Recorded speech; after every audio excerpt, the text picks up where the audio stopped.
Hey guys, it's Brad the Buff here. I got my buff in my head. I'm ready to go. I want to talk to you guys today about how I do my water filtration for my hiking trips.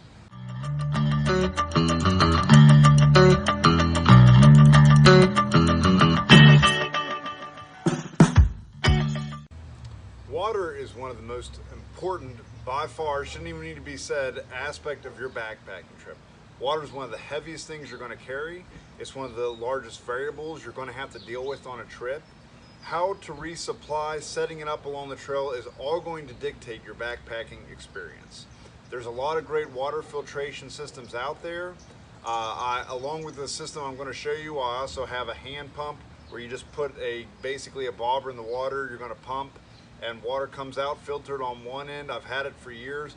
That works pretty well for groups. It is about 1.5 pounds, but you can buy them anywhere. You're just going like this, filtering water straight through, and what comes out of the straw on the other end is clean. Not what I'm going to show you today. Today, what I have been using mostly is the Sawyer mini filter. The updated version of this is Sawyer Squeeze. I haven't tried one of those yet, and we can get into that, but this is the one I'm going to show you today. The system that I have set up right here is what they call an inline. So I have a quick connect on my my EVO, my Platypus EVO, and I can take this out like this. I can disconnect it on this end and this end, so that I just put my tube right in. If I want, and I got clean water inside this bag, I can clip it back in just without it. But I can filter inline just by clipping this in here and clipping this in here. And now I can fill this bag up with unfiltered water, and as I'm drinking it, it's going to get filtered. There's a lot of upsides to this. It's pretty simple. You know, you're just, as you drink, you're getting good water. The downside is that it is harder to suck through the straw with this filter in place. It kind of feels like you're working to drink.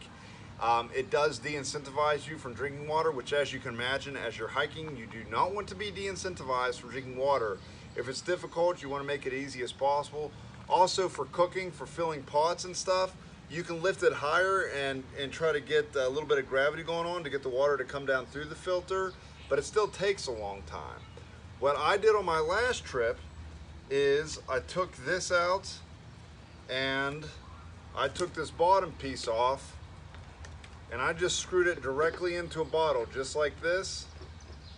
And I put this in my side pocket upside down. And what that did is it had the weight of all the filled water in here pushing down, so that when I sucked out of my straw, it's still in line, but when I sucked out of my straw, gravity was pushing the water down, so it was kind of working with gravity, and it made it a lot easier to get the water to flow through. And I was filling this bag up with dirty water for cooking and stuff. I do like this, the Platypus EVO, because it has a zip top on it. So you can just take this off, and it has a big wide open mouth so that you can just dip into the water stream and fill it up. You don't have to have a big flow, or if there's a little waterfall, I can just stick it underneath like this and let the water flow into it, as opposed to some people just carry these bottles, and to try to get this thing submerged, if the river is not very deep, if it's only a couple inches deep, you have to press and everything gets crinkled up. Or to try to get it close to a waterfall, you can't quite get it in there so the water drops in. Whereas I can press this right up, plus this holds 3 liters. This is only 1.5 liters.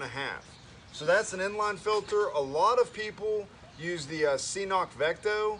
I think that's a great setup. Just like this, it has an open mouth on the end, but at the bottom there is a screw top just like this. So imagine if there was a screw end on it, and you just screw your filter in one end, you screw your water bottle on the bottom end, and then it just gravity filters straight through. I think that's the setup that I'm going to switch to. I saw someone use it on the trail last time. It looked pretty efficient. They were using it with the Sawyer Squeeze, and the flow rate was pretty fast. So, you know, I might end up switching that, but this is what I use now. Once you get your water filtration down, what you're going to do is you're going to plan out on your trips exactly where you know, not guessing, because a lot of times places get dried up, and it's important to check. If there's a small spring or something on the trail, there's places you can go online to see if that spring is running. Also, you can check the weather. If it's been raining the week before, a lot of times those smaller springs are going to be good to go, but if it's been a lot of dry weather, they might just be a trickle, and that's important to know. But say I have a stream, and I know 8 miles I'm going to run into a river. I'm only going to have to carry maybe 2-3 liters worth of water to get to the next fill-up spot if I know it's there, simply because I know that I can filter in place. I can get more water at that spot, as opposed to having to carry maybe 4.5 liters because I don't have a way of filtering down the way. I need clean water. So it does allow you to carry a lot less weight. The rule of thumb is every liter is about 2.2 pounds. So every liter you're carrying, that's adding a significant amount of weight. If you're carrying 2 extra liters, you're almost at 4.5 pounds of extra weight that you do not need to carry. So getting your water system dialed down. I like to do the math for how much water I should carry. If it's warm out, I'm going to do about 1.5 liters for every 4 miles. So if I've got an 8-mile bridge, I think I'm going to need about 3 liters. That's a pretty safe amount. For cooking at night, I think for cooking between dinner and breakfast, I think it takes about 3 liters between your drinking water, what's required to cook with in both the evening and in the morning. That's just another rule of thumb that I use, so as you're calculating water. But those are just some good things to know. One key element with any of these smaller filters, it doesn't matter if it's the Sawyer Mini like this is or the Sawyer Squeeze, you do need to have a way to create backflow them or back filter them. It just means that what I'm going to do is I'm going to fill the syringe up with water, and I'm going to press it in here, and then I'm going to push water back through the opposite way of the flow. And what that does is all the particulates that get stuck in here, you can loosen them up and basically eject them out the other side. If you do not do that, this will get stopped up. There was one trip where I didn't bring a way to back flush them. There's a couple tricks for them. You can use little flip tops and that they sell in stores as a drink if you don't want to bring the full syringe that they supply. But you do need a way to back flush them, because on one trip, I did not have a way to back flush, and it started to get stopped up towards the end, and I had a really hard time getting water from it, and it was quite the nuisance, and I thought, I am never doing that again. So don't abandon this maybe 1/4 ounce weight. Don't try to save the 1/4 ounce and risk losing your entire water supply because you didn't want to carry an extra, 0.3 ounces. But anyways, a lot of way to do water filtration.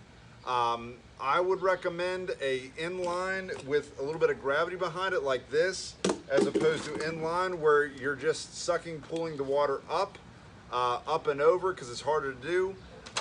And like I said, if I switch to the Cnoc Vecto or some other mix-up, I'll show you guys that, but that's what I'd recommend for now.